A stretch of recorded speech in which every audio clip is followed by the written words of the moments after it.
Hello, my name is Max Weisel, and thank you for coming to my talk at MetaConnect. For those of you who don't know who I am, most of my work focuses on the way people interface with computers. I'm the creator of a studio called Normal, which is a research and development studio that focuses on the way virtual and augmented reality can fit into our lives in a meaningful way. We're also the creators of a tool called Normcore, which allows you to add multiplayer integration to any Unity app with a focus on VR and AR. And we're also the creators of a title called Half and Half, which I like to think of as like the public park of VR. It's not a game that you're trying to beat.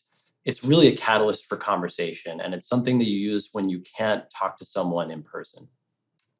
But today I'm going to talk about our latest title, Nock, which I like to call a sport for the metaverse. So today's talk is going to be about creating Nock and creating a sport for the metaverse. But you might be asking yourself, what does that even mean? Well, 3 years ago, I wanted to look at what it would take to create a virtual sport that is on the same level as the most popular real life sports. I think virtual reality has the ability to combine the athleticism of real life sports with the thing you get from esports, which is the ability to play with anyone, anywhere in the world. And I think that VR is going to be one of the most physical ways that we play virtual sports of all time. So, how do you create a virtual sport?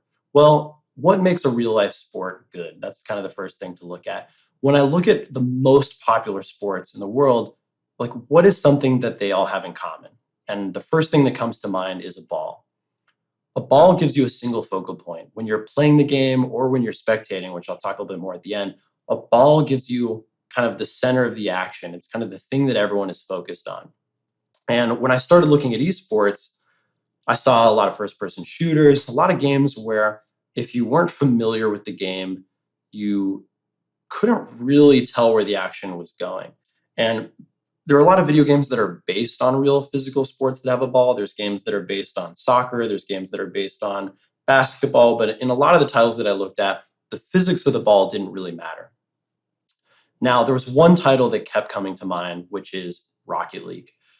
Rocket League for me feels like a real life sport. It feels very physical. You get into this flow state.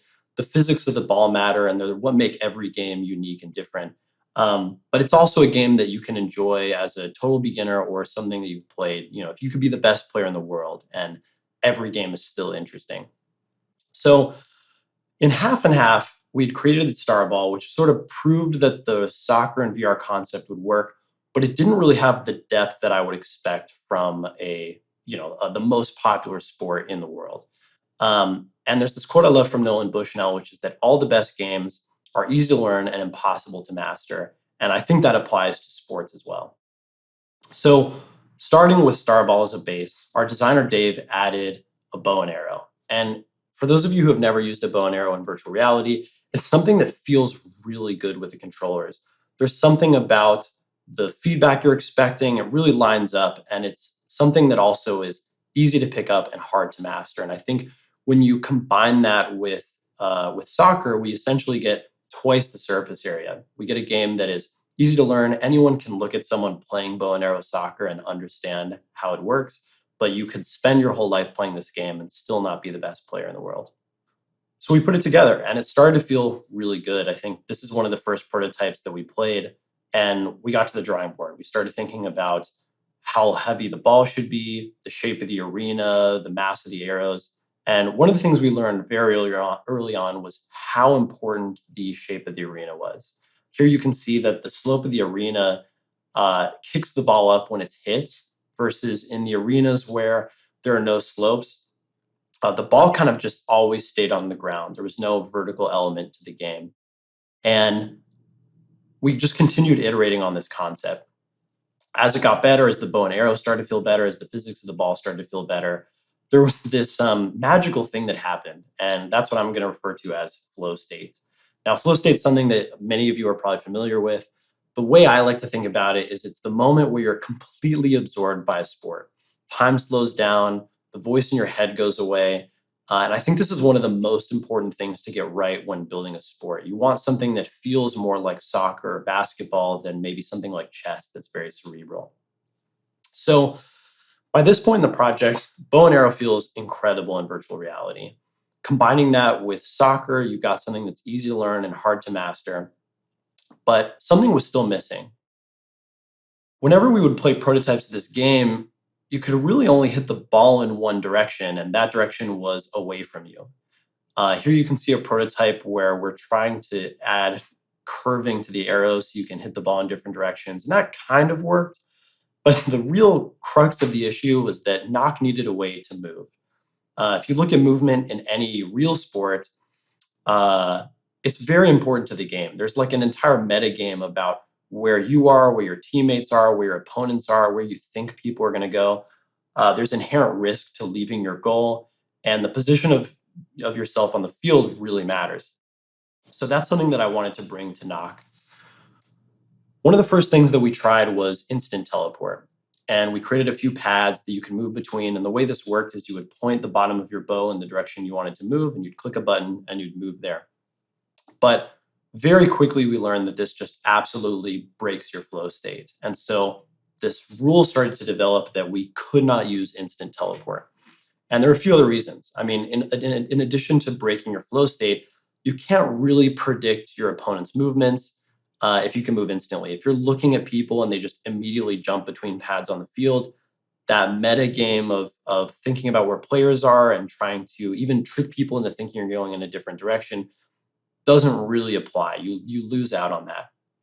And if you can move instantly, there's no risk. If you leave your goal and you go to score on your opponent's goal, if the ball goes over your head, there's nothing keeping you from just jumping back and defending your own goal. But as we got farther in development, one of the most important things was that it gives you depth perception. So when you move instantly, you have to get your bearings. But a lot of people think that your depth perception comes from stereoscopic vision. And that's true with anything that's at arm's length. But once you get about 18 feet away, all of your depth perception comes from parallax. And I've got a good example of that here. So in this clip, it starts still, but as soon as the camera starts moving, you instantly know how far away the pillars are, how far away the goal is. All of that depth information clicks into place. And so with the teleport mechanism in a virtual sport, it's got to be something where you move smoothly in order to get those depth cues, in order to be able to understand where the ball is. And so the challenge really became, how do we make smooth movement without motion sickness? So I knew this was possible. In Starball, we had smooth movement and it didn't really make anyone motion sick. I get motion sick pretty easily. But uh, but this wouldn't really work for a game where you need to be on the field. And we tried a lot of prototypes, but the one that worked the best is what I call ski locomotion. And ski locomotion works like you're on this giant omnidirectional ski, and you use your bow as a ski pole to slowly push yourself in any direction. And as you build up momentum, you just continue sliding, and you can use that time essentially to try and hit the ball or to play the game. So you're using your bow as a ski pole to like get momentum going, and then as you're sliding along, you can play the game. Um, and to our surprise, this did not make us motion sick. I think for me, maybe after an hour, I would feel a little bit, but maybe for a day or so. But this was the smoothest movement we could get without any motion sickness. And a lot of people ask me, how does this work? How does this not make you motion sick? And honestly, I'm not entirely certain, but I have a few ideas. The first is very specific to our title, which is you spend all of your time looking at the ball instead of the world. You're hyper focused on this moving object. And I think it doesn't allow you really to have the ability to get the depth cues that would normally throw you off or make your brain think that something doesn't line up that would make you motion sick. But also, you're never really introducing that much acceleration. In the same way that when you're on a plane and you're going 400 miles an hour, you don't really feel like you're moving. It's not how fast you're moving, it's how much you're changing your speed that makes you feel sick. And by using a ski pole that just gradually adds small bits of momentum, you don't really get that feeling of large changes in acceleration. Uh, and of course, something we learned from half and half was no close visual landmarks. If you keep the scene pretty simple and you keep everything pretty far away, objects just do not move as fast, and your brain doesn't really possess the ability to understand really how fast you're moving. There's one more point, which I won't go into here. It's sort of out of the scope of this talk, but it's a thing that I call perfect deceleration. And I think when you're moving the camera in virtual reality, you need to do it in a way that's maybe a little bit smoother than the way you would move a physics body in VR otherwise. But here's a QR code. If you'd like to learn more about this, you can scan that and it'll link to a thread where I go into more detail. So at this point, you've got ski locomotion, and it checks all the boxes for a virtual sport. You've got smooth movement, so you never lose your flow state. You can predict where your opponents are going to move, and you can use this to fake them into thinking you're moving in a different direction than maybe you're going to go. And your position on the field matters. So if I leave my goal to go score on an opponent and the ball goes over my head, I have to really work to get back. And in most cases, I'm not going to be able to get back fast enough. So you're constantly thinking about the risk of where you are on the field and where your teammate is on the field. But of course, the most important one here is depth perception. If you've got smooth movement, if you've got parallax, you can understand where the ball is, you can understand where the goal is, and it gives you the ability to actually hit this ball with a bow and arrow. Now, I have another example that I want to show of this, which is ski pole was great for moving on the field, but there was this verticality you get from something like Rocket League that I wanted to bring to this game. So we added the ability to jump. And you can see here, as soon as you jump, all of this depth information comes into play. You understand how far away the ball is, how fast it's moving, where it is in relation to the goal, and it gives you the information you need to hit it with a bow and arrow and score. So by this point, we've got a core mechanic that's easy to learn and hard to master. What's next? Well, of course, you need people to play with. You want every game to feel competitive. You want them to not be too hard where people get discouraged early on, but you also want them to not be too easy where it gets boring. And virtual reality solves that. I mean, you can play with anyone anywhere in the world. There's a very large pool of people you can pull from. And so it's possible to make matches that are always balanced. And luckily, esports have solved this with skill based matchmaking. There's a lot of different algorithms you can use. I won't go into details about any specific one, but they all follow the same pattern, which is that matches start off fun and challenging. You're playing with people who also just got the game, who are at the same skill level as you. As you practice, you get better at the game and you start climbing through the ranks. And so the matchmaker becomes aware that you're winning more games, you're getting better at the game, and it starts matching you with more skilled opponents. And right about this point, you start getting crushed. But not too hard. The matches are still fun, they're still challenging, and the cycle repeats. So at this point, we've got a game that's easy to learn, difficult to master. We've got people to play with, but there's a lot of sports like that. So I wanted to think about really what is separating the most popular sports from the rest of sports. And to me, that is the culture. If you look at the culture of different sports, the teams are famous, the players are famous, streetwear, fashion play a huge role. And the most popular sports in the world have the most popular culture. There's a reason that football in America is more popular here than, say, soccer in Europe. It's not because one mechanic is better than the other or they have better players to play against. It's because of the culture that surrounds the game. If culture is something that people enjoy together, I think if the sport is fun to watch with other people, the rest will follow.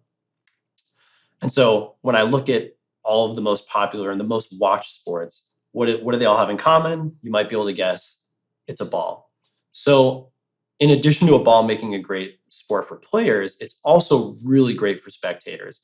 It's what drives the energy, the suspense. You don't have to know anything about the game.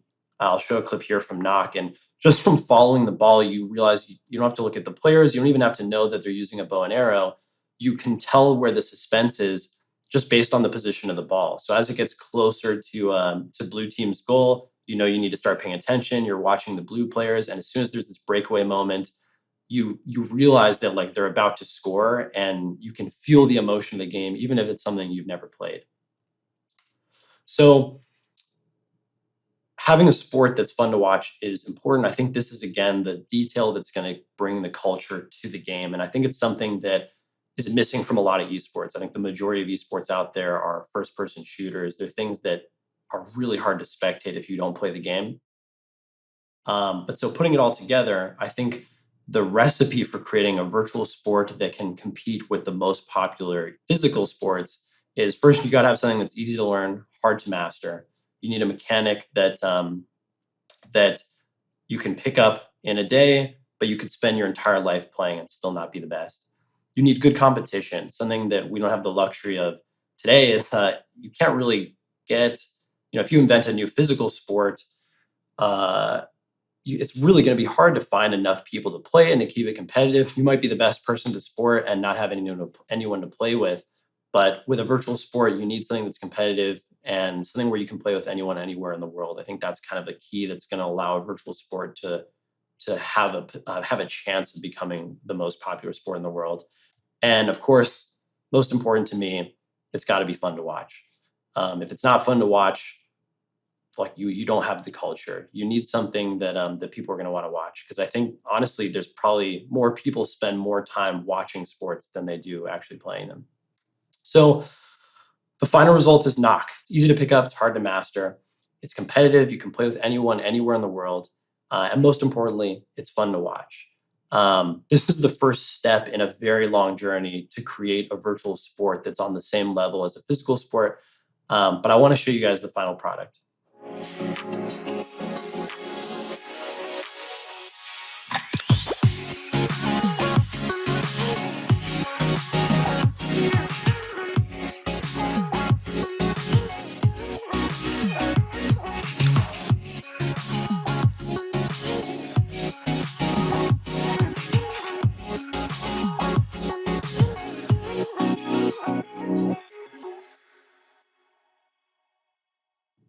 Wonderful. Thank you so much. My name is Max Weisel, and thank you for coming to my talk, Creating a Sport for the Metaverse.